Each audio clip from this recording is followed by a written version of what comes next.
ए दृश्य कौनसी मारपीट किंबा गंडगोलर दृश्य नुहे किंतु आपण माने भाबुथिबे जे एठारे एते भीड़ काहींकी। प्रकृत रे इंटरव्यू देबाकू आसीथिबा किछि आशायींको मध्यरे जेउभଳି भाबरे संघर्ष चलिछि ए हेउछि ताहारी दृश्य, जहाकी मात्र 10टी पदवी पई एठाकू इंटरव्यू देबाकू आसीछंती 1800 आशायी। आउ एते भीड़ भितरे स्थिति एते जटिल होइछे जे शेषरे रूलिंग मध्य भांगी पड़िथिबा देखिबाकू मिलिछि। Gujarat industrial development corporation complex रे थिबा एक इंजीनियरिंग कंपनी 10टी पदवी रे नियुक्ति देबाकू विज्ञापन देइथिला।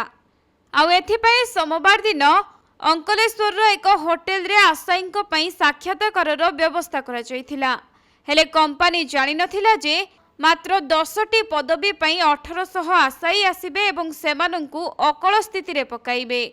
भाइराल वीडियो रे देखिबाकू मिलिछि जे होटेल रो प्रवेश द्वार रे आशायींको जबरदस्त भीड़ लागिछि।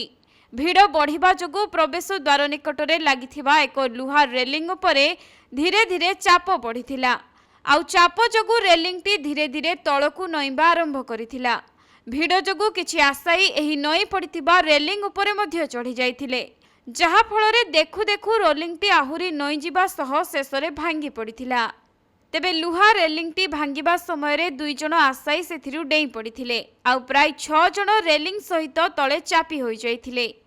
अवश्य केही गुरुतर आहत होई नाहंती, किंतु एही घटनार वीडियो भाइराल हेबा परे बीजेपी को टार्गेट करिछि कांग्रेस। दल कहिछि एहा कोन गुजरात मॉडल, देश रे बढ़ुथिबा बेकारी संख्या एथिरु प्रमाणित होइछि।